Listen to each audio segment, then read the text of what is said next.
मिला।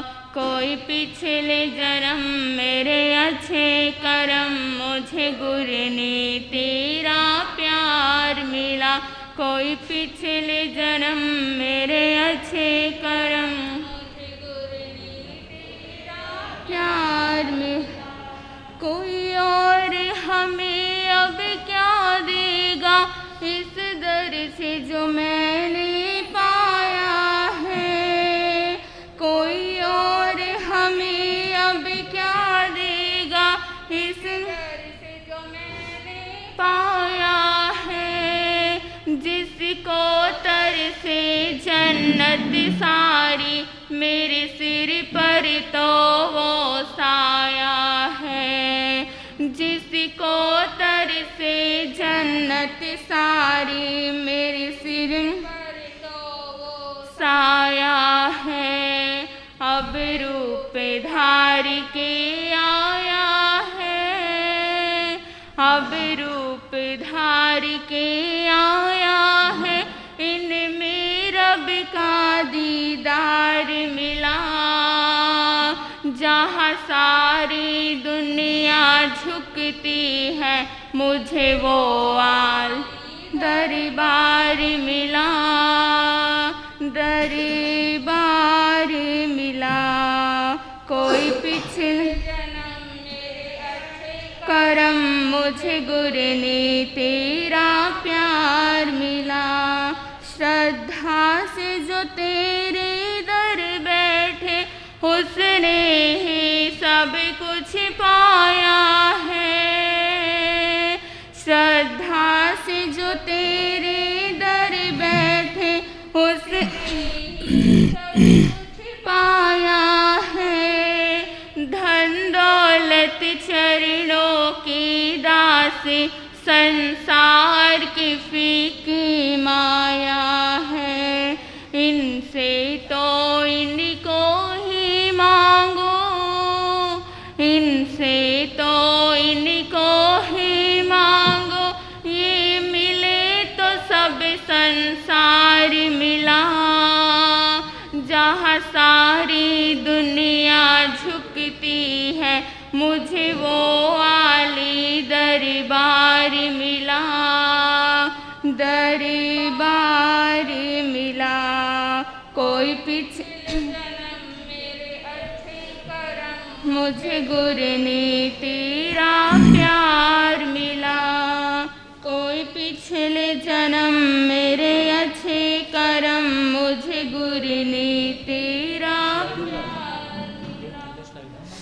बंधुओं, आज हम श्री गुरनीत जी महाराज का जन्म दिवस मनाने के लिए एकत्रित हुए हैं। इनका जन्म 15 अप्रैल 1979 लुधियाना में हुआ और 7 मई 1995 उत्तम नगर दिल्ली में इन्होंने दीक्षा ग्रहण की।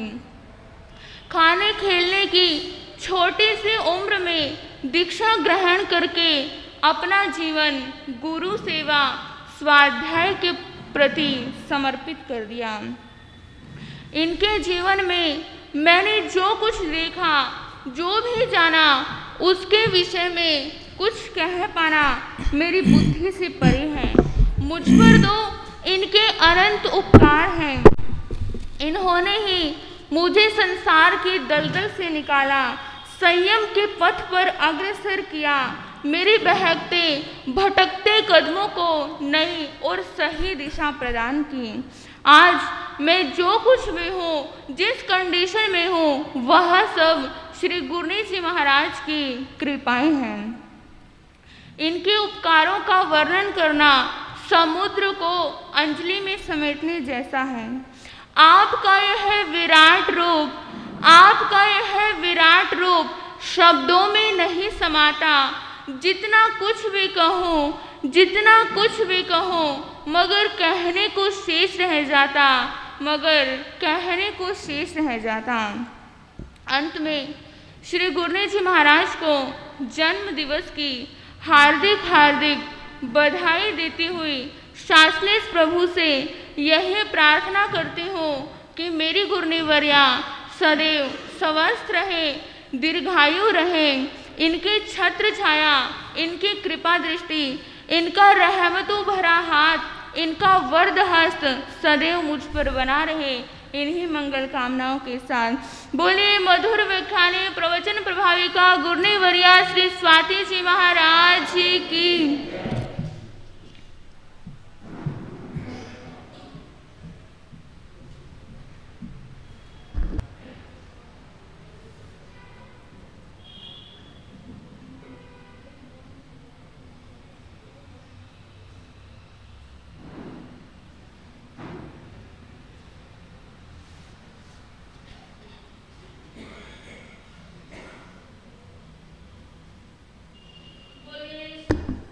शासनपति भगवान महावीर स्वामी की। बोलिए मधुर व्याख्यानी श्री स्वाति जी महाराज की। आज बड़ा ही पावन दिवस है कि आज हमारी गुरु बहना श्री मधुर व्याख्यानी श्री स्वाति जी महाराज का 44वां जन्म दिवस 44वां जन्म दिवस मना रहे हैं। तो हम स्वर्ण राज सुधा संतोष मंडल की ओर से लाख लाख करोड़ करोड़ बार इनको बधाई देते हैं। पाठ पशु भाईमान, आगम पुरुष, आगम ज्ञाता, हिमाचल केसरी गुरुदेव श्री जितेंद्र मुनि जी महाराज साहब, उगत तपस्वी आदर्श सेवाभावी गुरुदेव श्री रमन मुनि जी महाराज साहब तथा अन्य संत वृंद के चरणों में असीम हृदय की आस्था के साथ कोटि कोटि वंदन। आगम रस का गुनी श्री संतोष जी महाराज के पावन चरण सरोजों में हृदय की असीम आस्था के साथ कोटि कोटि वंदन। महासाध्वी डॉक्टर श्री स्वाति जी महाराज तथा धर्म सभा में आए हुए सभी महानुभावों, धन्य है उस धरा को जहां आपने जन्म लिया, लुधियाना शहर में, और माता कुशल्या देवी, पिता सुरेश चंद्र जी जैन उनके आंगन को पावन किया। धर्म के मधुर संस्कार जीवन में वैराग्य रंग आया और चले आए जैन भारती कोकिल कंठी गुरनी श्री सुशील कुमारी जी महाराज जैन भारती, उनका नाम है, उनके चरणों में। वो जिन शासन को चमकाते हुए लगभग दोनों ही बहनें महासाध्वी श्री सुचाता जी महाराज और डॉक्टर श्री स्वाति जी महाराज दोनों ही सिस्टर हैं, जिन शासन की शोभा को बढ़ा रहे हैं। तो हम इनके यही स्वर्ण राज सुधा संतोष मंडल की ओर से शुभ कामनाएं, मंगल कामनाएं देते हैं कि ये जिन शासन की खूब प्रभावना करें। समय की सीमा है, संक्षिप्त में कुछ कहूँ। सजी रहे खुशियों की महफिल, सजी रहे खुशियों की महफिल, हर खुशी सुहानी रहे। आप जिंदगी में इतने खुश रहें, आप जिंदगी में इतने खुश रहें कि हर खुशी आपकी दीवानी रहे, हर खुशी आपकी दीवानी रहे। तो आज हम इनकी जन्म जयंती मनाने के लिए सभी जहां उपस्थित हैं और लाख लाख बधाई देते हैं। तो सभी मेरे साथ कुछ पंक्तियां गुनगुनाने का प्रयास करेंगे। चलो जी चलो रुत दर्शनादि आई, क्योंकि ये उपाध्याय गुरुदेव जहाँ पर पधारे हुए हैं और सभी ललायत हैं वह व्याकरणाचार्य गुरुदेव श्री प्रभास मुनि जी महाराज की पवित्रमयी वाणी सुनने के लिए सभी गुरु भक्त जहाँ पर टाइम से पहुँच जाते हैं। चलो जी चलो रुत दर्शनादि आई, ताइयों संगता गुरु दरे आंदियां, गुरु दरे आंदियां, नाम गुरु ਗੁਰਾਂ ਦਾ ਲੈ ਕੇ ਤਰ ਜਾਂਦੀਆਂ ਵੇ ਉਹ ਤਰ ਜਾਂਦੀਆਂ ਵੇ ਉਹ ਤਰ ਜਾਂਦੀਆਂ। ਚਲੋ ਜੀ ਚਲੋ ਜਨਮ ਜਯੰਤੀ ਮਨਾਏ, ਚਲੋ ਜੀ ਚਲੋ ਜਨਮ ਜਯੰਤੀ ਮਨਾਏ। ਤਾਈਓ ਸੰਗਤਾਂ ਗੁਰੂ ਦਰ ਆਉਂਦੀਆਂ, ਦਰ ਆਉਂਦੀਆਂ। ਕਵਿਤਾ ਬਹਿਨ ਜੀ ਬੋਲੋ। ਦਰ ਆਉਂਦੀਆਂ, ਦਰ ਆਉਂਦੀਆਂ, ਨਾਮ ਗੁਰਾਂ ਦਾ ਲੈ ਕੇ ਤਰ ਜਾਂਦੀਆਂ ਵੇ ਉਹ। हमारे भाई भी बोले तर ਜਾਂਦੀਆਂ ਵੇ ਉਹ, ਵੇ ਉਹ ਤਰ ਜਾਂਦੀਆਂ। ਜਨਮਾਂ ਦੇ ਭਾਗ ਇੱਥੇ ਖੁੱਲ ਜਾਂਦੇ, ਪੁੱਲੇ ਪਟਕੇ ਜੋ ਤੇਰੇ ਦਰ ਆਉਂਦੇ, ਤੇਰੇ ਦਰ ਆਉਂਦੇ, ਤੇਰੇ ਦਰ ਆਉਂਦੇ। ਜਨਮਾਂ ਦੇ ਪਾਪ ਇੱਥੇ ਤੁਲ ਜਾਂਦੇ, ਪੁੱਲੇ ਪਟਕੇ ਜੋ ਤੇਰੇ ਦਰ ਆਉਂਦੇ, ਤੇਰੇ ਦਰ ਆਉਂਦੇ, ਤੇਰੇ ਦਰ ਆਉਂਦੇ। ਦੁੱਖਾਂ ਦੀਆਂ ਕੜੀਆਂ ਨਾ ਨੇੜੇ ਆਉਂਦੀਆਂ ਹੋ, ਦੁੱਖਾਂ ਦੀਆਂ ਕੜੀਆਂ ਨਾ ਨੇੜੇ ਆਉਂਦੀਆਂ। ਭਗਤਾ ਤੂੰ ਦਿਲ ਦੀਆਂ ਖੋਲ ਕੁੰਡੀਆਂ ਵੇ, ਤੂੰ ਖੋਲ ਕੁੰਡੀਆਂ ਵੇ, ਤੂੰ ਖੋਲ ਕੁੰਡੀਆਂ। ਚਲੋ ਜੀ ਚਲੋ ਰੁੱਤ ਦਰਸ਼ਨਾਂ ਦੀ ਆਈ, ਤਾਈਓ ਸੰਗਤਾਂ ਗੁਰੂ ਦਰ ਆਉਂਦੀਆਂ। ਜਿਨੇ ਬਾਣੀ ਸੁਣ ਕੇ ਜੀਵਨ ਸਫਲ ਬਣਾਉਂਦੀਆਂ। तेरे चरनां विच वीर वसदा, क्योंकि हम सभी किसकी संतान हैं? सुधर्मा स्वामी की। और किसके शासन को मान रहे हैं आप सभी? बोलो। श्रवण भगवान महावीर स्वामी को। तेरे चरनां विच वीर वसदा, दिलां वाला हाल असां तैनूं दसना, असां तैनूं दसना, असां तैनूं दसना।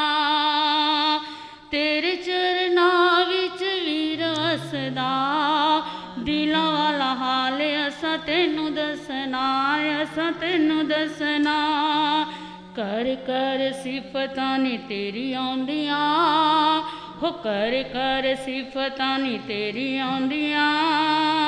भगता तू दिल दियां खोल कुंडियां वे, तू खोल कुंडियां वे, तू खोल कुंडियां। चलो जी चलो रुत दर्शनां दी आई, ताइयों संगतां गुरु दर आउंदियां।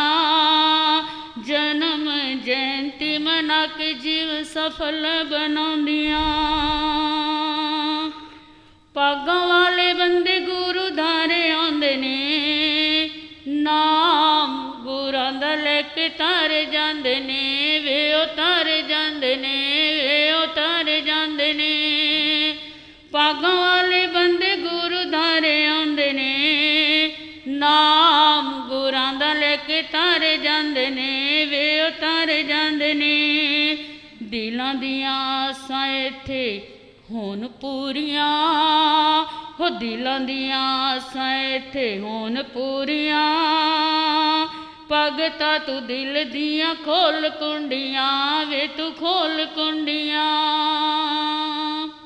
दिलां दियां आसां इत्थे होन पूरियां, क्योंकि जो गुरु चरणों में आता है, जिन वाणी को सुनता है, और हमारे गुरुदेव तो वैसे भी आगम के ज्ञाता हैं, किस प्रकार से सभी शंकाओं का समाधान करते हैं। जो भी उनके चरणों में आता है कैसी शांति लेकर जाता है। तो इसलिए कहा भगता तू दिल दिया खोल कुंडियां वे, तू खोल कुंडियां वे, तू खोल कुंडियां। चलो जी चलो रुत दर्शनां दी आई, ताइयों संगतां गुरु दर आउंदियां, गुरु दर आउंदियां। जन्म जयंती मना के जीवन सफल बनाउंदियां। बोलिए मधुर मुखियानी श्री स्वाति जी महाराज की।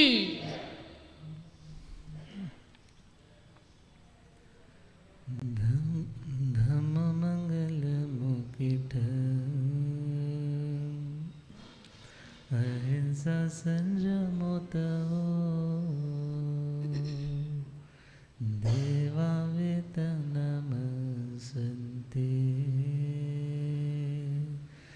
जस धमे सया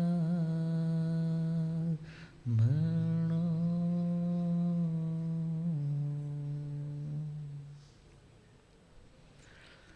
मैंने ऐसा सतगुरु पाया है मेरा रोम रोम मुस्काया है। मैंने ऐसा सतगुरु मेरा रोम रोम मुस धरती पे खुदा खुद आया है मेरा रोम रोम मुस्काया है। धरती पे खुदा खुद मेरा रोम रोम मुस झरना मृत का बहाया है मेरा रोम रोम मुस तपती ज्वाला को बुझाया है मेरा रोम रोम मुस्काया है। मैंने ऐसा सतगुरु पाया है मेरा रोम रोम मुस। अनंत अनंत शांति के निकेतन शासनपति श्रमण भगवान महावीर स्वामी के पावन चरणवृंदों में हार्दिक भावना वंदन नमन। मेरे अंधेरे जीवन को रोशनी प्रदान करने वाले परम उपकारी आगम ज्ञान के भंडार आगम ज्ञाता आगम पुरुष जिन शास्त्ररतन हिमाचल के श्री उपाध्याय भगवंत श्रद्धे गुरुदेव श्री जितेंद्र मुनि जी महाराज साहब के पावन चरण कमलों में हार्दिक भावना वंदनम। आदरणीय सेवाभावी श्री प्रशमित मुनि जी पाठ पर शोभायमान आगम रसिका सरलात्मा महासाध्वी श्री संतोष जी दीप्त तपस्विनी महासाध्वी श्री सुदेश जी मधुर व्याख्यानी महासाध्वी डॉक्टर श्री स्वाति जी एवं आदरणीय समस्त महासाध्वी वृंद धर्म सभा में उपस्थित धर्मानुरागियों सुशीलवती माताओं एवं बहनों असीम पुण्यदय से भाग्यदय से आप सबको संतों का समागम और वीतरागवाणी श्रवण करने का सुअवसर प्राप्त हो रहा है। आज का मंगलमय पावन दिवस मोक्ष मार्ग पर अग्रसर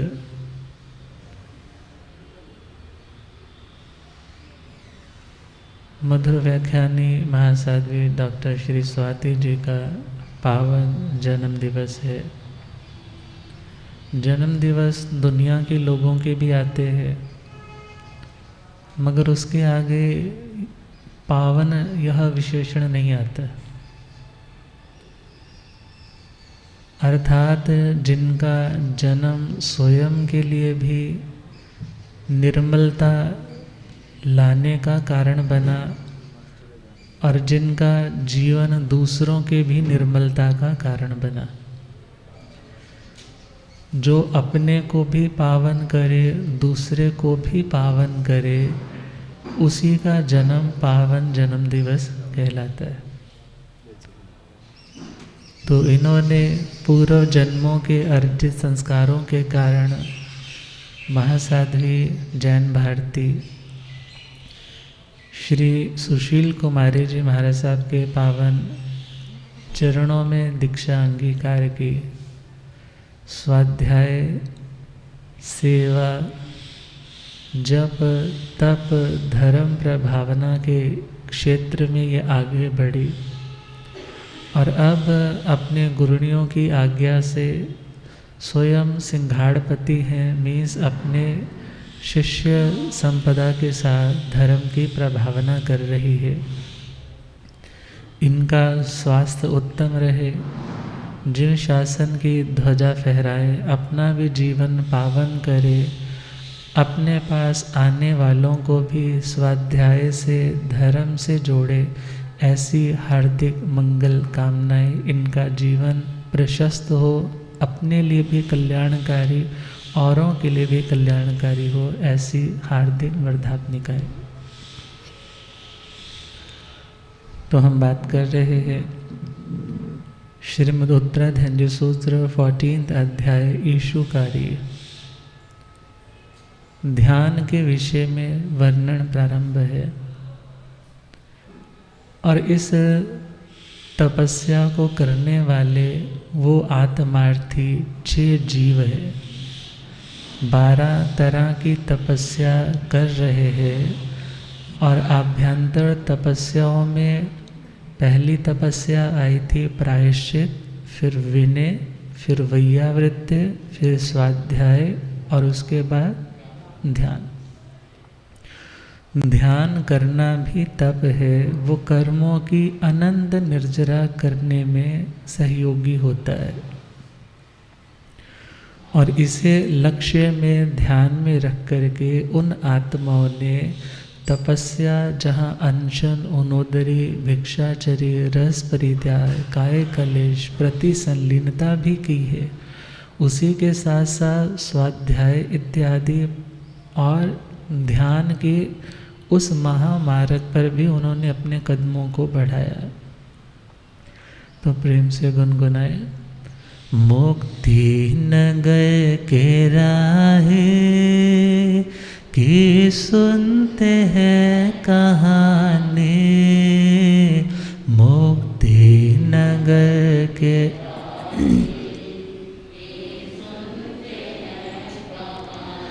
जन्मों के थे जो साध थी साधना रूहानी।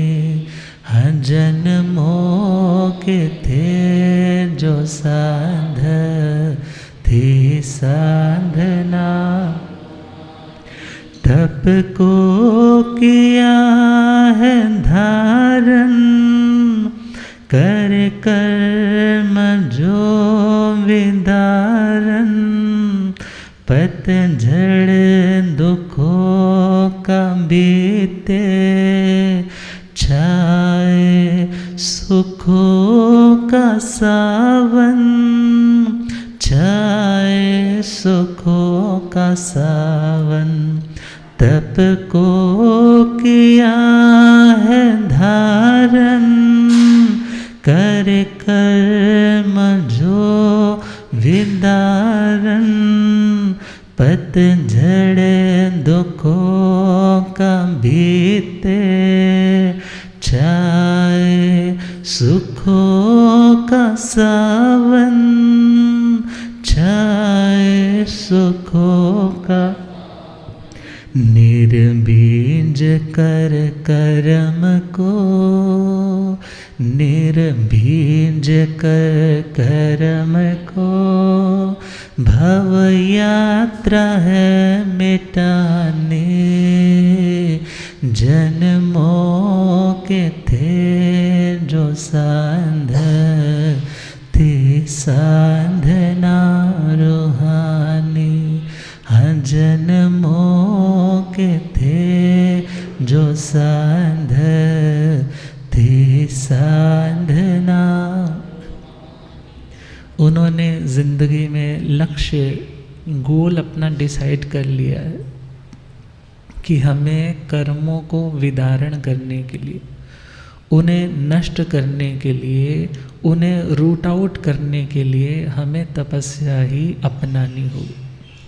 आत्मा के असंख्यात प्रदेशों और उन असंख्यात प्रदेशों पर कर्मों की ऐसी जड़ें हैं, ऐसे बीज कर्मों के वहाँ पड़े हैं जो खुद अपनी चॉइस से ही कलेक्ट करके हमने समेट रखे हैं, सहेज रखे हैं। और हमारी आत्मा ऐसी भूमि, ऐसा खेत, ऐसा क्षेत्र है जो बहुत ही फर्टिलिटी रेट वाला है, उस पर बहुत जल्दी ग्रोथ होती है। मगर उन्होंने सोचा कि जो उग रहा है उसको तो काटना है, मगर जो अभी सीड के रूप में ही है, अभी सत्ता के रूप में कर्म है, और यदि वो निकाचित रूप में नहीं है तो उसके लिए हमें उदीर्णा करनी है। क्या करनी है?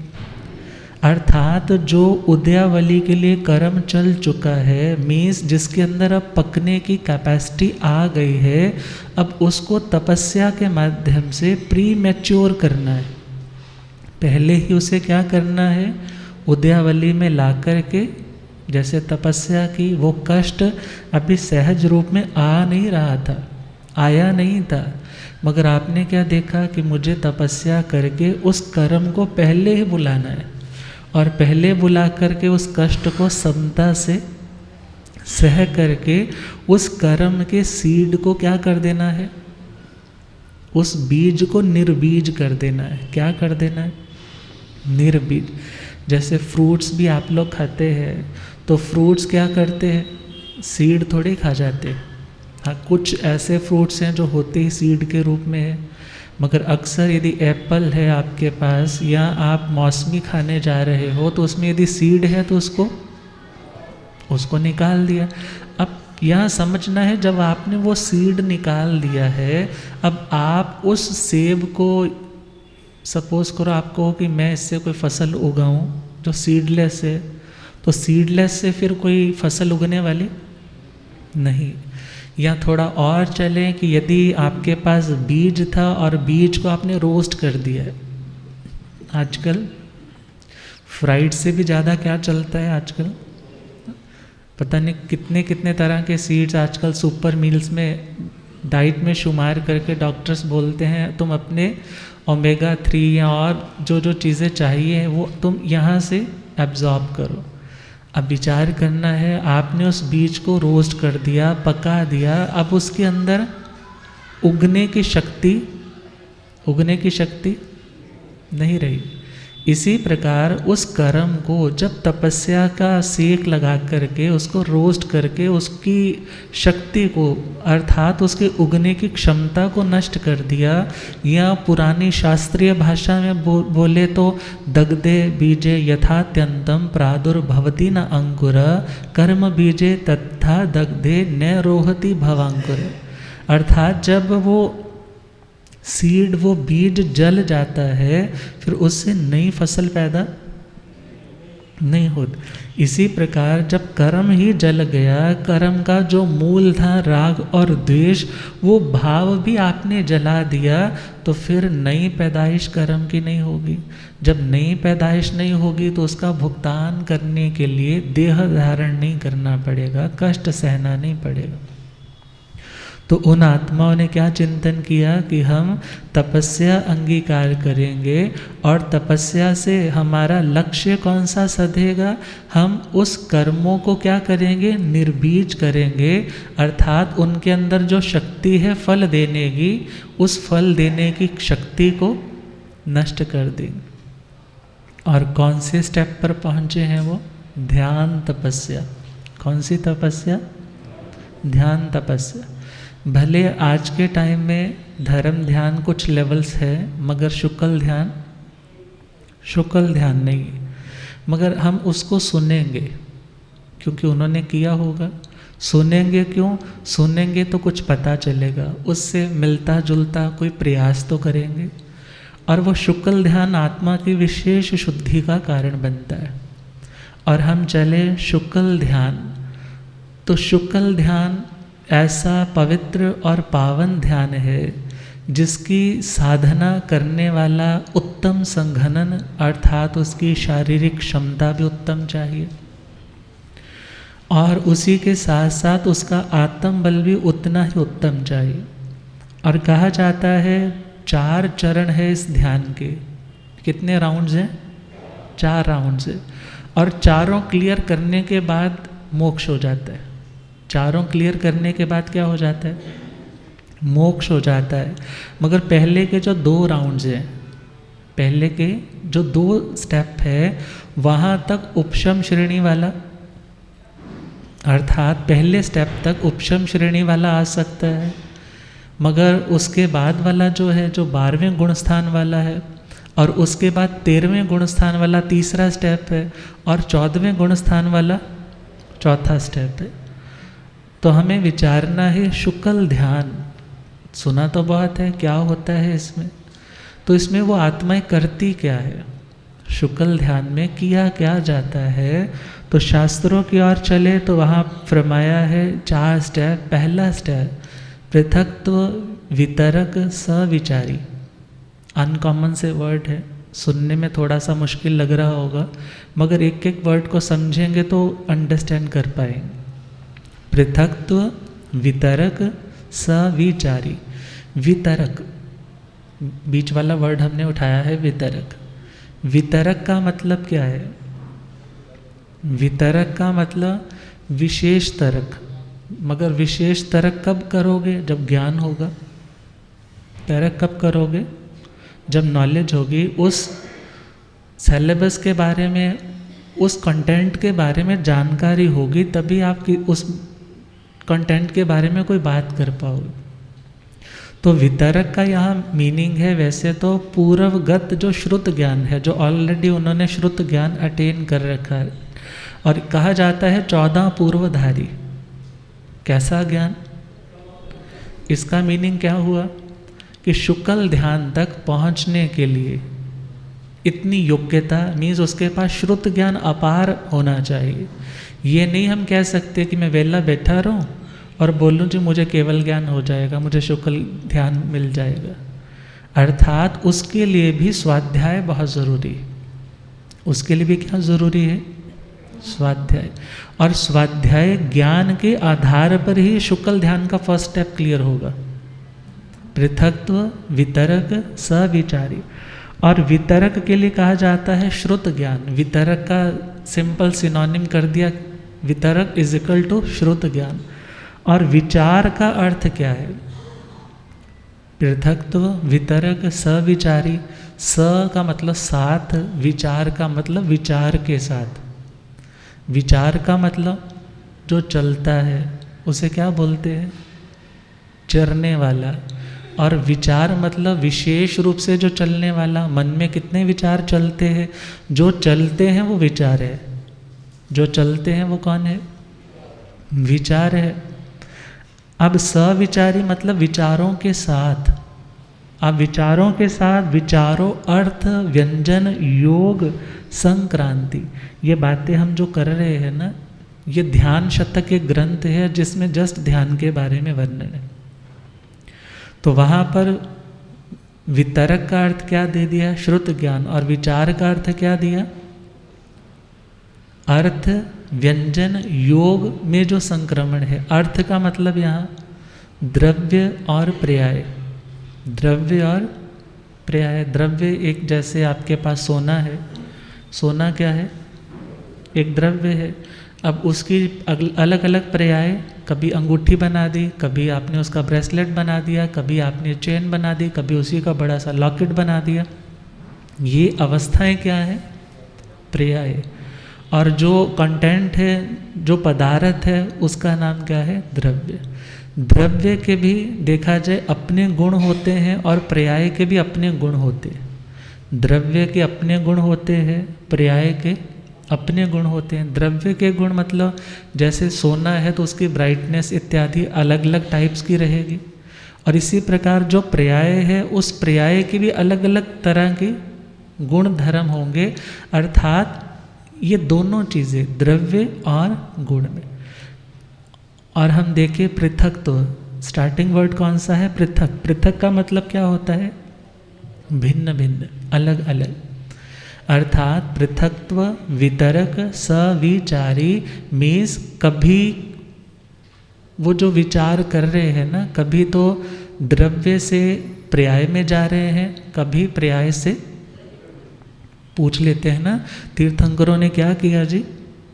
उनके पास तो कोई पोथी नहीं थी, कोई पन्ना नहीं था, कोई उनके पास बुक नहीं थी, तो वो ध्यान में करते क्या थे? पूर्व का श्रुत ज्ञान। जन्म के साथ ही उनके पास कितने ज्ञान थे? पढ़ने की ज़रूरत तो नहीं थी ना, क्योंकि ऑलरेडी उन्होंने बहुत पढ़ा है। आपको ज़रूरत है कि नहीं है? आपको है कोई पूर्व का श्रुत ज्ञान है? नहीं है। थोड़ा बहुत उपयोग लगाते हैं, याद करते हैं, मगर वो तो जन्मों जन्मों की साधक थी आत्माएं। तो पूर्व का श्रुत ज्ञान उनके पास ढेर सारा है। मति ज्ञान है, श्रुत ज्ञान है, अवधि ज्ञान है। दीक्षा के साथ ही कौन सा ज्ञान है? मना पर्यव ज्ञान है। अब विचार करना है वो आत्माएं क्या करती थी जब तक केवल ज्ञान नहीं हुआ। उससे पहले के 2 चरण है, जो 2 स्टेप्स है, वो क्या किया उन्होंने उसमें? अर्थात द्रव्य से पर्याय में, पर्याय से द्रव्य में, अर्थात एक पर्याय की भी जो हमें दिख रही है उसके भी अनंत डायमेंशंस हो सकते हैं, उसको देखते थे। द्रव्य है तो वो ऐसा है तो क्यों है, इसका ओरिजिन क्या है, और इसकी अवस्थाएं कैसे कैसे बदलेंगी। मीन्स उत्पाद, व्यय और द्रव्य, हर चीज़ में ये 3 चीज़ें होती। उत्पाद का मतलब उत्पत्ति, व्यय का मतलब कुछ नष्ट होना, और द्रव्य का मतलब वो चीज़ जो कांस्टेंट है। सोना था, अब सोना आपके पास यदि पहले गले का हार था, हार से आपने किस में कन्वर्ट किया? बैंगल्स में कन्वर्ट किया, तो बैंगल्स नई आ गई ना, ये क्या हो गई? उत्पाद। व्यय किसका हुआ? पूर्व की उस अवस्था का। और देखा जाए एक चीज़ इनमें कांस्टेंट है, वो क्या है? सोना है। इसी प्रकार हर पदार्थ में ये 3 चीज़ें होंगी, भले वो जीव द्रव्य हो, भले वो अजीव द्रव्य हो। तो वो द्रव्य से, अर्थात द्रव्य से पर्याय में और पर्याय से द्रव्य में इस प्रकार अपने मेडिटेशन करते थे। जैसे हम गज सुकुमार जी के लिए भी सुनते हैं कि उन्होंने एक गो पुद्गल निविट्ठ दिट्ठी मीन्स एक पुद्गल के ऊपर अपनी दृष्टि को जमा दिया। अब वो पुद्गल को देखते देखते, सिर्फ पुद्गल उस पदार्थ को, सपोज एक पत्थर को भी देख रहे हैं, तो उस पत्थर को देखते देखते उसकी अनंत पर्यायों के ऊपर भी चिंतन चल रहा है, और चिंतन में गहरे उतरे हुए। और हम चले आगे। पहला क्या कहा था? अर्थ, फिर आया योग। योग का मतलब मन, वचन और काया, इनके जो स्पंदन है, इनके क्या है? जो स्पंदन मतलब जैसे वाइब्रेशंस है, और उनके कारण जो आत्म प्रदेशों में वाइब्रेशंस होती हैं, उसका नाम है योग। उसका नाम क्या है? योग। तो मन की योग अवस्था से वचन की ओर, वचन से काय की ओर, उनका संक्रमण चलता रहता। और आगे बढ़े। व्यंजन। व्यंजन मतलब एक शब्द से दूसरे शब्द की ओर, उसके अर्थ की ओर, उस गहन चिंतन की ओर कि एक शब्द के भी अनंत अर्थ हो सकते हैं, उन अर्थों की ओर उनका चिंतन चलता। पूछते हैं ना क्या करते थे? बहुत कुछ है, इतना बड़ा संसार भरा पड़ा है, एक एक द्रव्य को भी उठाओ तो उसकी, जैसे आजकल कहते हैं ना, डॉक्टर्स बोलते हैं कि भले हम बॉडी के बहुत पार्ट्स को जानते हैं, मगर एक एक पार्ट को भी जानने के लिए शायद पूरी ज़िंदगी, क्या कई ज़िंदगियां लग जाए। कितनी रिसर्च पहलों ने की, वो मिलते मिलते आज वहाँ तक पहुँचे। अर्थात रिसर्च पे रिसर्च हो रही है ना। केवल ज्ञानी भी क्या कर रहे हैं? जो ऑलरेडी चीज़ एग्जिस्ट कर रही है उसी की तो रिसर्च कर रहे हैं। सर्च किसकी की जाती है? जो एग्जिस्ट करता है मगर दिख नहीं रहा, लोगों को पता नहीं है। उस एग्जिस्ट करने वाली चीज़ को ही वो इतने अपने ज्ञान को प्योर कर लेते हैं कि वो जानने लग जाते हैं। और फिर वो कॉज एंड इफ़ेक्ट हर चीज़ को इसके कॉम्बिनेशन से ये चीज़ है, ये कर्म करोगे तो ये फल मिलेगा, और यदि मुक्त होना है तो इसके इस कॉम्बिनेशन को तोड़ना होगा, इस कॉम्बिनेशन को तोड़ने का ये प्रोसेस है। ये सारी टेक्निक कौन बताने वाले? वो आत्म विज्ञानी आत्माएं। तो हम बात करें अर्थ व्यंजन योग संक्रांति, तो ये पहले टाइप का ध्यान आया, पृथकत्व वितरक सविचारी। सेकंड स्टेप आता है एकत्व वितरक अविचारी। एकत्व वितरक अविचारी का मतलब यदि एक बात पे आप टिके हो ना, द्रव्य पे टिके हो, तो तुम द्रव्य के ऊपर ही चिंतन करोगे, अर्थात द्रव्य से दूसरी जगह नहीं पहुंचोगे उसके पर्याय की ओर, ना योगों में वहाँ संक्रमण करोगे, अर्थात जिस गाड़ी पर बैठ कर के जा रहे हो ना बस उसी गाड़ी पे चलोगे। ये नहीं है कि रास्ते में बार बार तुम अपनी गाड़ी चेंज करते रहोगे, भले डेस्टिनेशन सेम है मगर गाड़ी चेंज वहाँ उसी फ्लो में उसी पॉइंट पर तुम गहरे गहरे गहरे उतरते जाओगे और आगे बढ़े। अगला पॉइंट आता है समुच्छिन्न क्रिया अनिवर्ती। ये फोर्थ स्टेप आएगा अप्रतिपाती, उससे पहले सूक्ष्म क्रिया अनिवर्ती, सूक्ष्म क्रिया अनिवर्ती, ये थर्ड स्टेप है। मगर इससे पहले वाला कौन सा आया था? एकत्व वितरक अविचारी, अर्थात एकत्व भी है एक, और अगला स्टेप बताया वितरक, मतलब श्रुत ज्ञान का आलम्बन तो लेना ही पड़ेगा इसमें भी, और थर्ड तीसरा पॉइंट कौन सा दिया? अविचारी, मीन्स उसमें मूवमेंट नहीं होगी, ना तो अर्थ की योग की। गुरुदेव पधारे। हो रब मेरा सतगुरु बन के,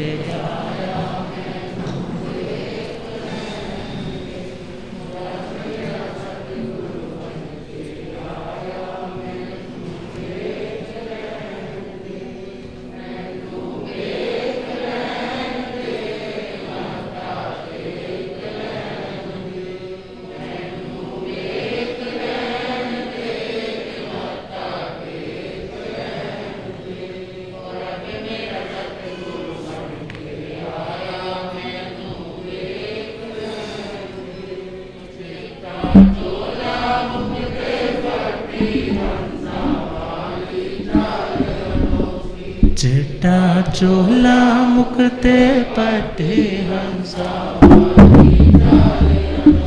होए ते चुकदारे संसार मैनो, होए ते चुकदारे संसार मैनो, हो रब मेरा सतगुरु बन के आया।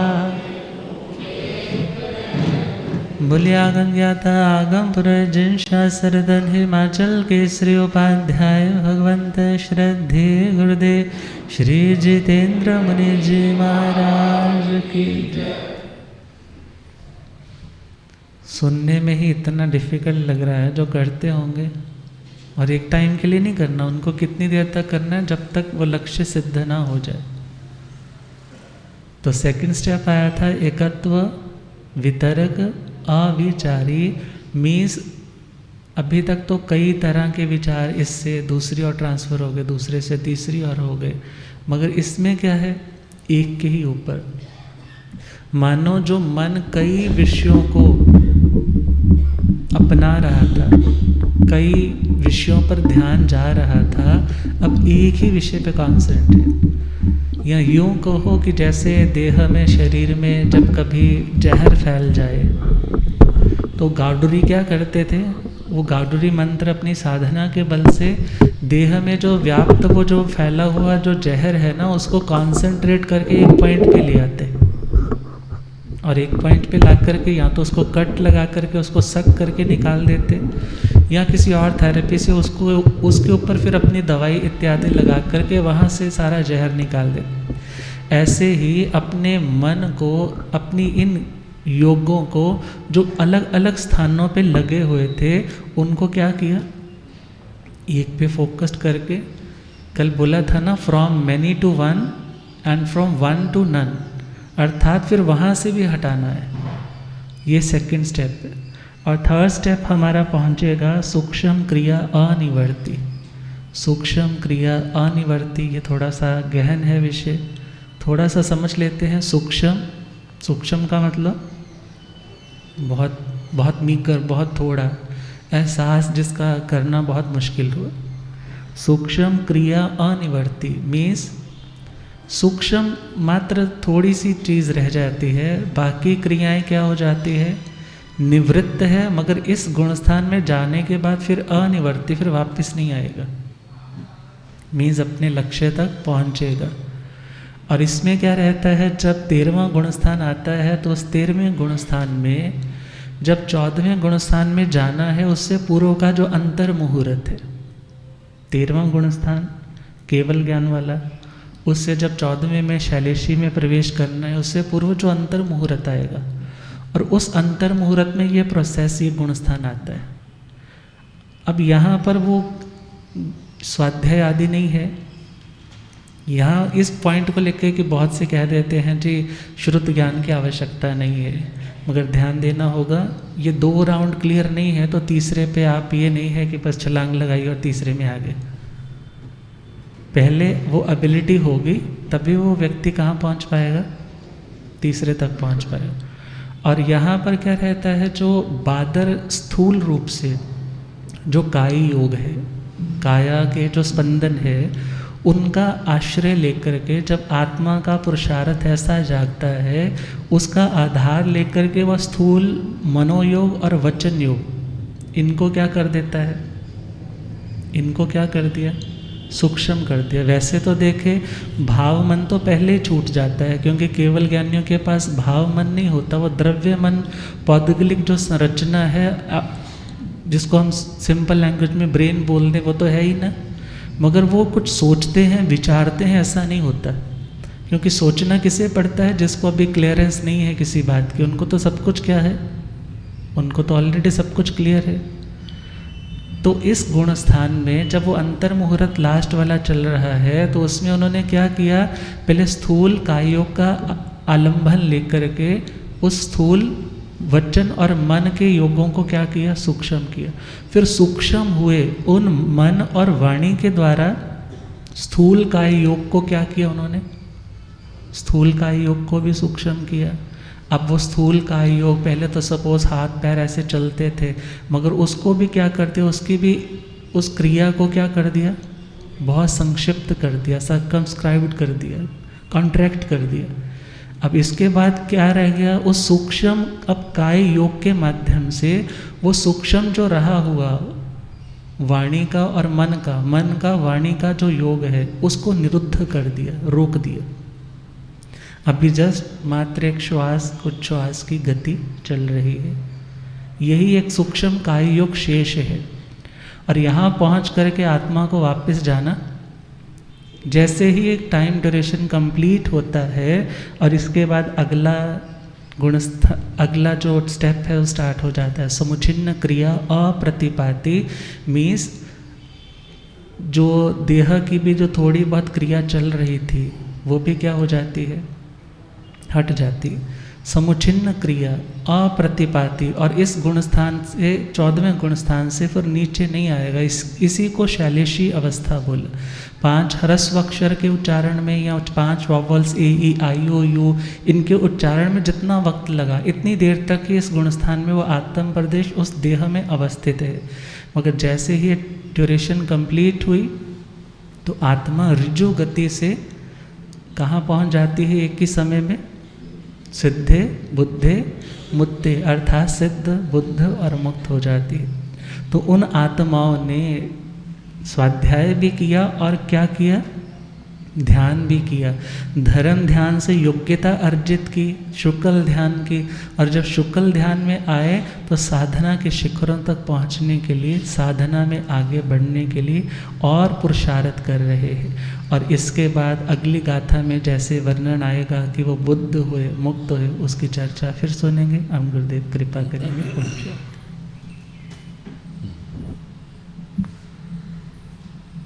जीर्ण गयने अनुरता,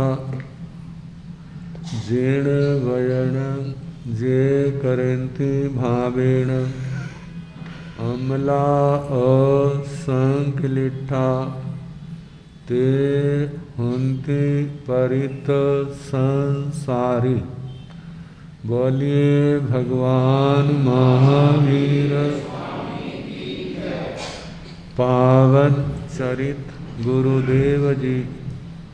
बंदो मन वच काय भव सागर को तरण में करो हमारी सहाय। जिन शासन जिन वाणी सदा जयवंत हो। श्रवण संग सदा अविचल मंगल हो। मुक्ति को प्राप्त श्रवण भगवान महावीर स्वामी उनकी परम पावन कल्याणी भागवती वाणी वाचक प्रमुख श्री इंद्र भूति गौतम आदि गणधर भगवंत जुग प्रधानाचार्य परम पूज्य श्री सुधर्मा स्वामी जी महाराज उनकी परम पावन पाठ परंपरा वर्तमान आचार्य ध्यान योगी परम पूज्य श्री शिव मुनि जी महाराज एवं गुरुजन सबके पावन चरण सरोजों में मेरा अनंत अनंत बार वंदना नमस्कार। जन्मदिन स्वाति जी। उपस्थित धर्म प्रेमी सज्जनों, माताओं तथा बहनों, आज डॉक्टर महासाध्वी श्री स्वाति जी का पावन जन्मदिन। जन्मदिन की खुशी क्या भाइयों को होती है, बहनों को भी होती है। खुशी तो सबको होती है। कभी समय होता था भाइयों का जन्म तो बड़े शौक से मनाया जाता था, और बहनों का जन्म पता ही नहीं होता था। समय बदल गया, जागरूकता आ गई, अपने अधिकारों की ओर ध्यान व्यक्ति का चला गया। जन्मदिन खुशी का तो कारण होता ही है। जन्मदिन के समय खुशी क्यों होती है? क्योंकि वह कारागार से मुक्ति का दिन होता है। कौन सा दिन? आप कहेंगे कौन सी जेल से आए, कौन सी जेल से निकले? गर्भ जोनी से। खुशी तो अपने आप होनी है, चाहे अमीर हो, चाहे गरीब हो, चाहे राजा हो, चाहे रंक हो। कहते मुक्ति तो हो गई है, लेकिन ये असली मुक्ति नहीं है। कहते एक बार जेल से छोड़ दिया, भाई याद रखना, दोबारा गलत काम किया तो फिर दोबारा आना पड़ेगा। कहा इस खुशी में सब कुछ ना भूल जाना। इस बार तो मुक्ति हो गई, अब ऐसा काम करना कि तेरे को ऐसी जेल दोबारा ना मिले। जैसे देवकी माता जी का कहते हैं ना, बेटा जैसे तैने मेरे को रुलाया ऐसे किसी और को ना रुलाना। ये बातें करनी तो बड़ी आसान है, लेकिन जिन्होंने हमारे को पकड़ा हुआ है उनके हम मुफ्त के गुलाम हैं। क्योंकि गुलाम को खरीदने में एक बार पैसा खर्च करना पड़ता है, लेकिन बाद में तो उसको रोटी का कपड़े का व्यवस्था करनी पड़ती है। लेकिन इसको कुछ भी व्यवस्था करने वाले वो नहीं। तो हमारा जन्मदिन कब सार्थक होगा? केवल खुशी मनाने से नहीं, हलवा पूरी खा के, खीर पूड़े खा के जन्मदिन कैसे मनता? खूब अच्छी सी पार्टी होती है, फिर सबको बुलाया जाता है और क्या कहते हैं, आज मेरा और सारे क्या कहते हैं? Happy birthday. ये तो अंग्रेजों का तुम्हारा क्या है? तुम्हारा क्या है? बधाई हो। बधाई का मतलब क्या है? बधाई का मतलब बदना। बदना मतलब आगे बढ़ो। कहाँ बढ़ो? जन्म मरण बढ़ाने में। जन्म मरण बढ़ाने में, इसमें बदो। कहते उसका परिणाम तो अच्छा नहीं। कहा एक बदना लौकिक दृष्टि से और एक बदना आध्यात्मिक दृष्टि से। लौकिक दृष्टि से, धन दौलत की दृष्टि से, परिवार की दृष्टि से, अधिकारों की दृष्टि से, समृद्धि की अपेक्षा से, शरीर निरोग हो, ऐसे आशीर्वाद दिए जाते हैं। लेकिन आध्यात्मिक दृष्टि से आप बढ़ो। कहाँ बढ़ो? आत्म विकास में। जो आपका काम अनादिकाल से चला आ रहा है, वह कौन सा? कर्मों के बंधनों को तोड़ना। यही तो जंजीरें हैं। इनको तोड़ने का साधन जो भगवान ने बताया है।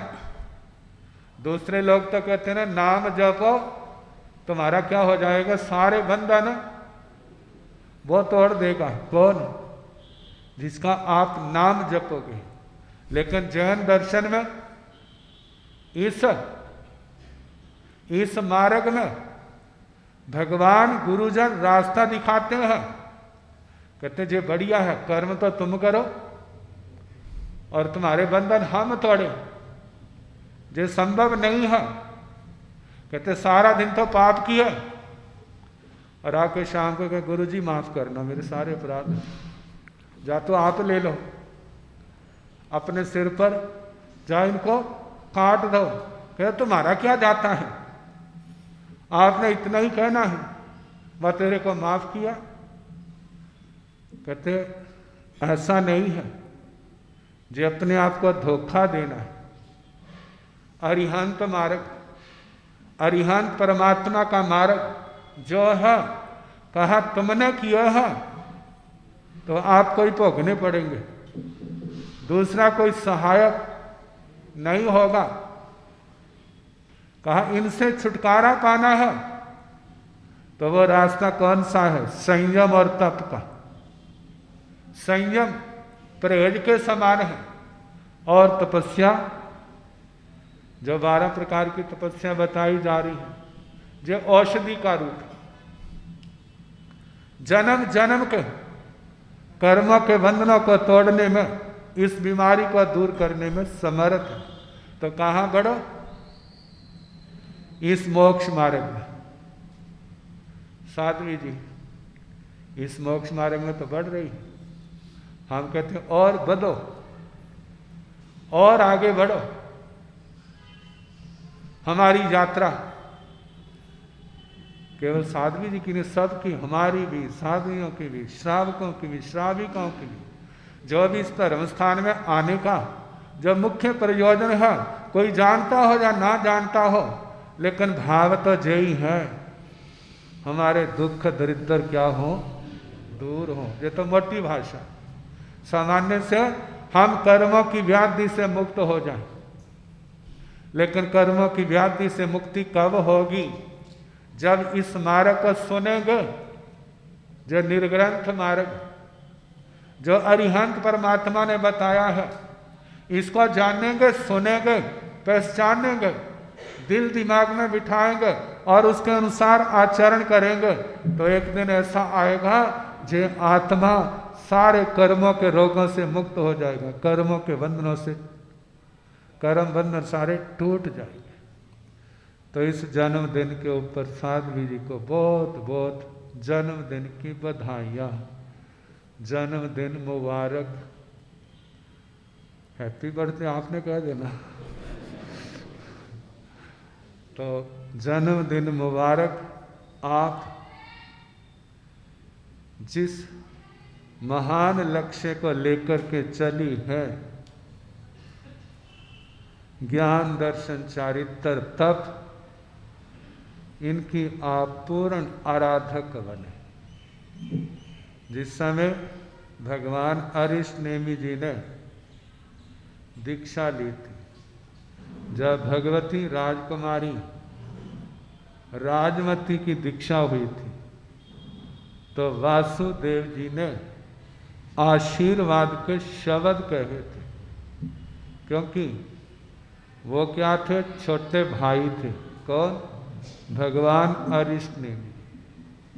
कहने लगे इस संसार को तरो, आपका ज्ञान, आपका दर्शन, आपका चारित्र, आपका तप निरंतर वर्धमान हो।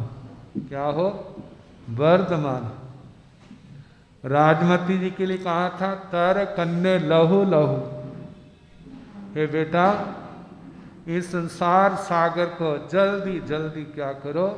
तरो, क्योंकि जीवन का कोई पता नहीं। जो जीवन मिला है इसकी सफलता किस में है? संयम तप की आराधना में, धर्म आराधना से जीवन की सफलता है। नहीं तो खाने पीने में तो पशुओं का भी जीवन चला जाता है। सार्थकता किस में है? संयम में, तपस्या में। संयम नए कर्मों को रोकने वाला है और तपस्या पूर्व के कर्मों के बोझ को उतारने वाला। साध्वी जी आपका जीवन सफल हो, हमारी बहुत बहुत शुभकामनाएं। अब हम अपने प्रसंग पर आए। कल कहा था ना, जब संवेग भाव आएगा तो धर्म रुचि बढ़ेगी।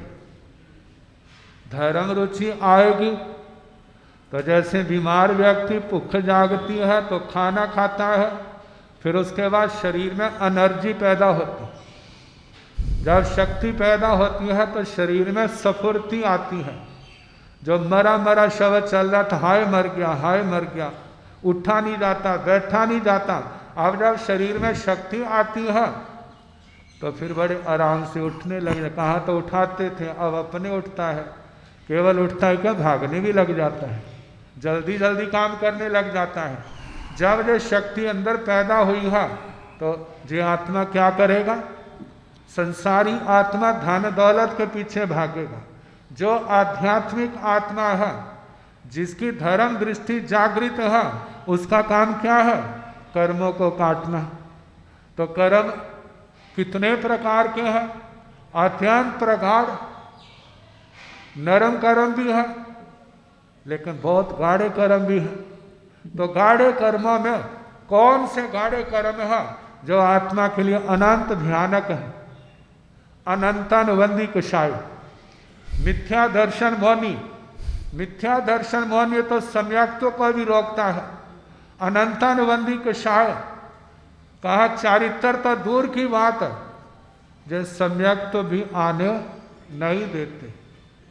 अब आत्मा जब धर्म रुचि पैदा होती है, अब नियम व्रत गुरुओं के पास आए, मारे दक्षिणा दो। क्या दक्षिणा?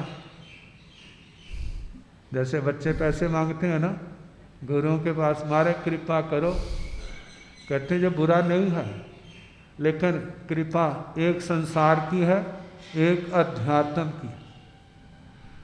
कहा संसार की कृपा तो संसार बढ़ाएगी और अध्यात्म की कृपा वो आत्मा का संसार घटाएगी। मारे कृपा करो। आप गुरुजन कहते हैं ले तेरे पर कृपा करूं। क्या? 7 कुव्यसनों का त्याग सबसे पहले कर। किसका त्याग? 7 कुव्यसनों का त्याग। जब 7 कुव्यसनों का त्याग आ गया तो जीवन में कितनी प्रामाणिकता आ गई। जीवन के क्रियाकलाप कितने निर्मल हो गए। मोटे पाप कर्मों के तो रास्ते रोक दिए, लेकिन छोटे प्रणाली भी तो बहुत हैं। जब पाप कर्मों के रास्ते छोड़े हैं, फिर आगे कहा और कृपा करो, इसको मैंने संभाल लिया। कहते नवकार मंत्र सीखो। नवकार मंत्र सिखाया। कहते हैं एक तो शब्द पाठ है ना, एक जे ध्यान करो अरिहंत परमात्मा। अरिहंत परमात्मा कैसे है?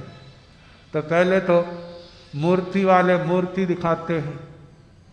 आप तो मूर्ति वाले नहीं, आप तो पहले तो बिना फोटो के थे, अब फोटो वाले बन गए ना। पहले नई नई फोटो चली थी ना, तो उसके नीचे एक लाइन लिखी होती थी। क्या लिखी होती थी? ये फोटो किसके वास्ते है? केवल परिचय के लिए, मत्था टेकने वास्ते नहीं है। किसके वास्ते है? परिचय के लिए। अब लाइन क्या होगी? अब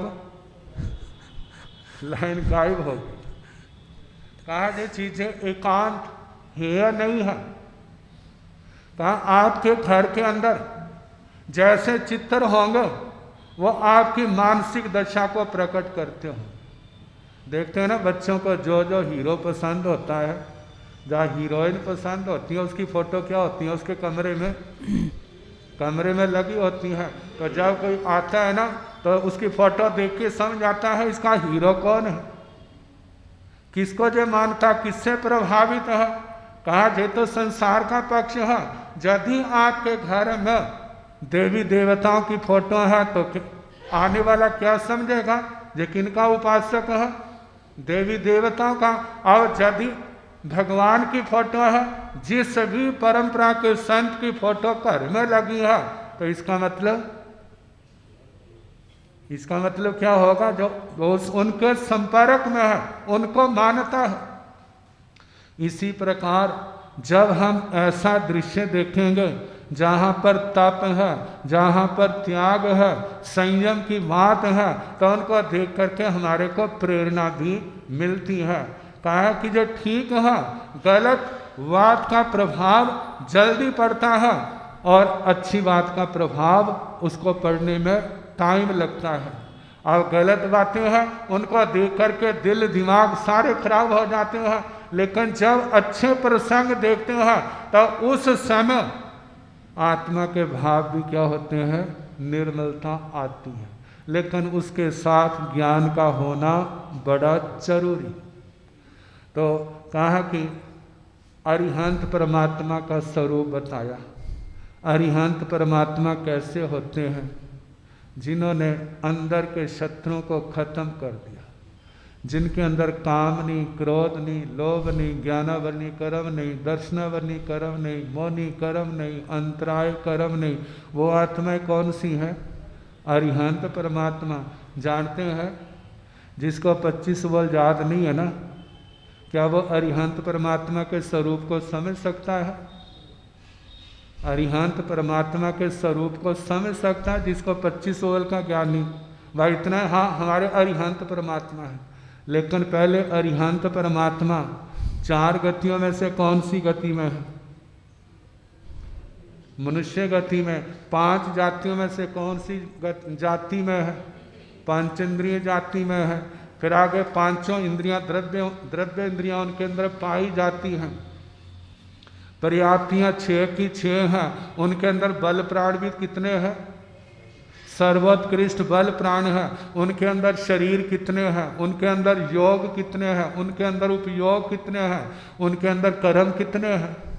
टोटल कर्म कितने हैं? 8। और उन्होंने कितनों को खत्म किया है? ज्ञानावरणीय, दर्शनावरणीय, मोहनीय, अंतराय और 14 गुण स्थान में। अरिहंत परमात्मा कौन से गुण स्थान में है? 13वें गुण स्थान में है।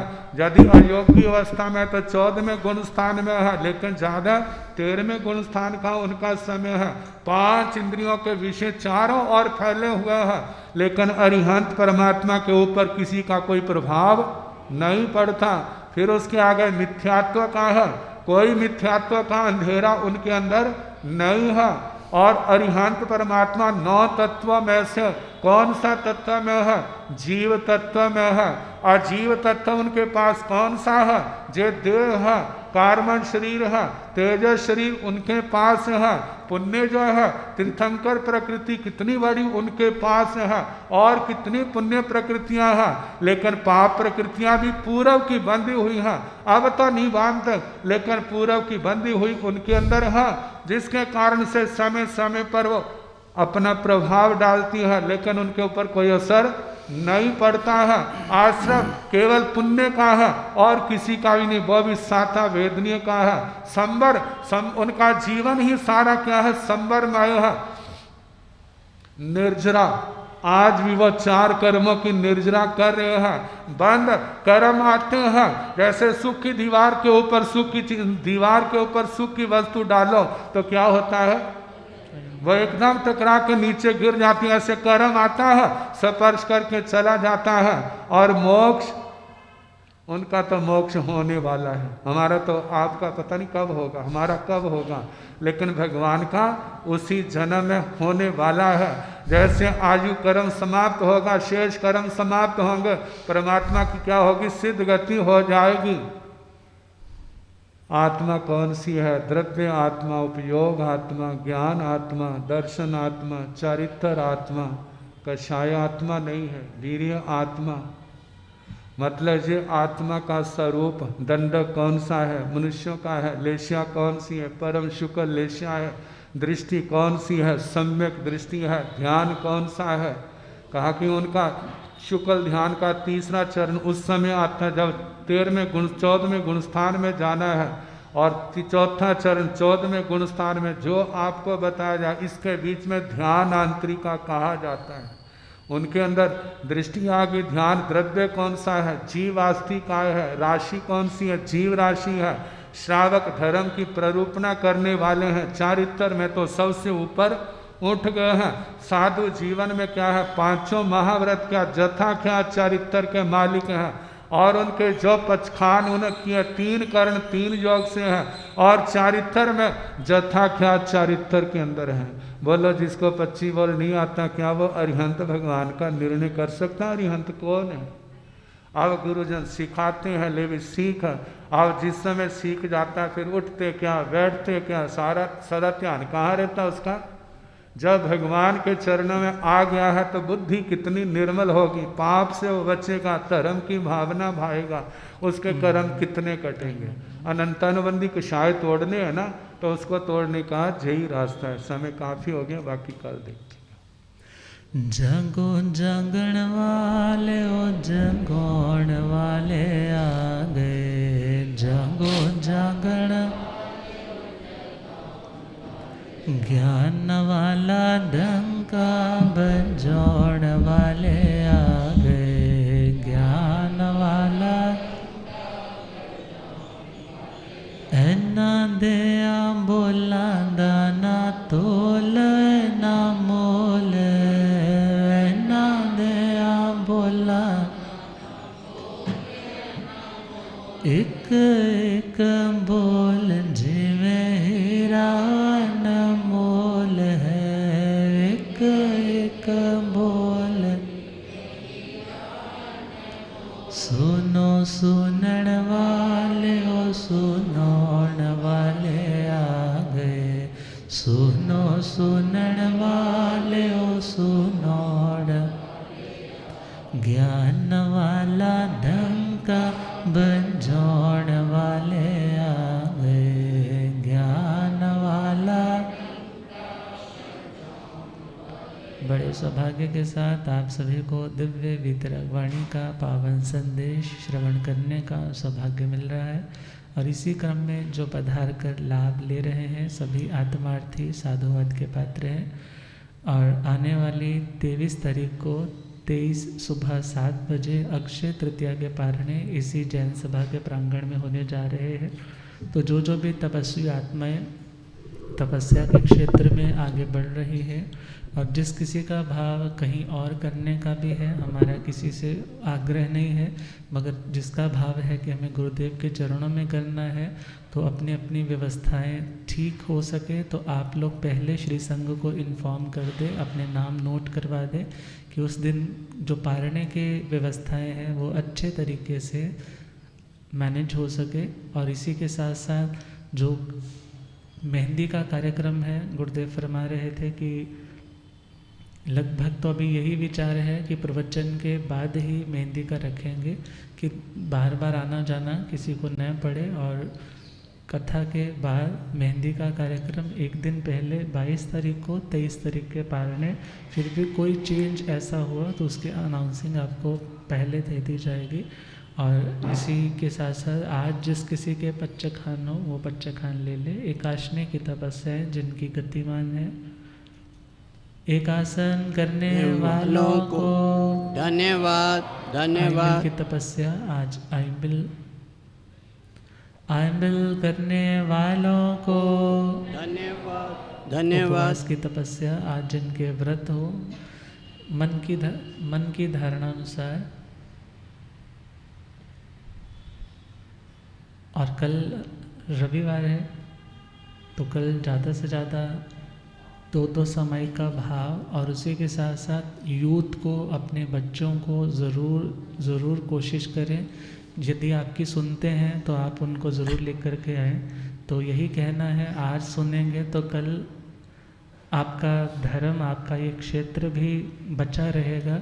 और बाकी अपना अपना हर जीव का प्रारब्ध है, मगर अपनी ओर से कोशिश नहीं छोड़नी कि उनको धर्म के साथ जोड़ा जाए, उन्हें मोटिवेट किया जाए।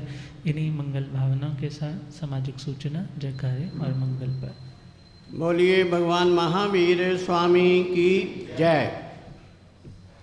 आगम ज्ञाता हिमाचल केसरी उपाध्याय परवर श्री जितेंद्र मुनि जी महाराज साहब, तपस्वी रतन श्री रमन मुनि जी महाराज साहब आदि ठाणे 6, गुरनी मैया आगम रसिका संतोष जी महाराज साहब ठाणे 4,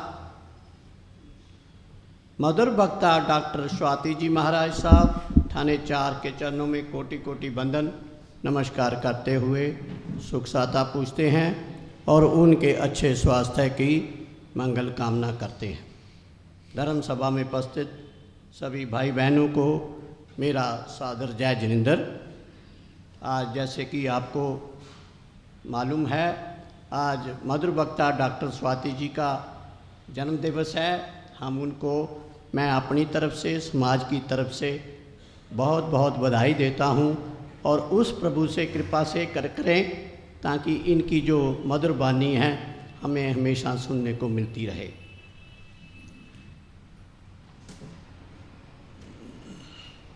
बाहर से आने वाले सभी भाई बहनों का एसएस जैन सभा चंडीगढ़ स्वागत करती है और उनसे ये हमारा अनुरोध है कि नीचे भोजनशाला में भोजन की व्यवस्था की गई है, उसको अवश्य लेकर जाएं। आज किसी गुरु भक्त द्वारा गुरनी जी के जन्मदिवस के उपलक्ष्य में प्रीति भोज की व्यवस्था की गई है। सभी से अनुरोध है कि प्रसाद समझ कर लेकर जाएं। इसके साथ ही आज स्त्री सभा, एसएस जैन सभा स्त्री सभा की तरफ से प्रभावना का भी आयोजन किया गया है। दूसरी प्रभावना हमारे भाई सुभाष जी जैन, संध्या जी जैन सेक्टर 8 वाले परिवार की तरफ से भी है, वो भी अवश्य लेकर जाएं। 5100 रुपये की राशि साधु साध्वी उपचार फंड में श्री लाविश जैन जी ने दी है। मैं उनका भी बहुत बहुत धन्यवाद करता हूं। आप गुरु जी के मुखारबंद से जयकारे और मंगल पाठ।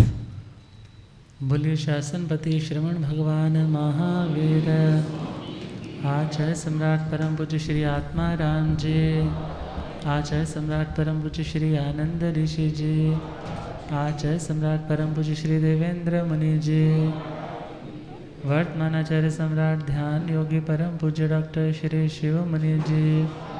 गणावच्छेद परम पूज्य स्वामी श्री लाल चंद जी, महाराज की गणावच्छेद जय। परम पूज्य स्वामी श्री गोकुल चंद जी, महाराज चारित्र चूड़ामणि परम पूज्य स्वामी श्री नेक चंद जी, शासन प्रभाव कुप्रवर्तक पंडित रतन पूज्य गुरुदेव श्री जगदीश मुनि जी, आगम ज्ञाता आगम पुरस्जन शास्त्र रतन हिमाचल केसरी उपाध्याय भगवंत श्रद्धे गुरुदेव श्री जितेंद्र मुनि जी, उग्र तपस्वी आदर्श्य भवित शिरोमणि श्रद्धे गुरुदेव श्री रमण मुनि जी, जैन धर्म सभी साधु सतियों की जय। मंगल पाठ। नमो अरिहंताण नमो सिद्धाण नमो आयर्याण नमो विनयाण नमो लोये संसाहुण एस पंच नमोकार साव पाव प्रणसन मंगलानंद सम्य सिंह पड़मंगाय मंगलम श्री चतारि मंगलम हरिहंता मंगलम सिद्धा मंगलम साहु मंगलम केवलिमनतो धम्मो मंगलम चतारि लोकतमा हरिहंता लोकतमा सिद्धा लोकतमा साहु लोकतमा केवलिमनतो धम्मो लोकतमो चतारि शरणं प्रवज्जामि अरिहन्ते शरणं प्रवज्जामि सिद्धे शरणं प्रवज्जामि साहु शरणं प्रवज्जामि केवलिमनतं धम्मं शरणं प्रवज्जामि। चार शरण सुख करने दुख करने मंगल करने और शरणा नहीं कोई, जो भव प्राणी आत्सर्य अक्षय। मथे बता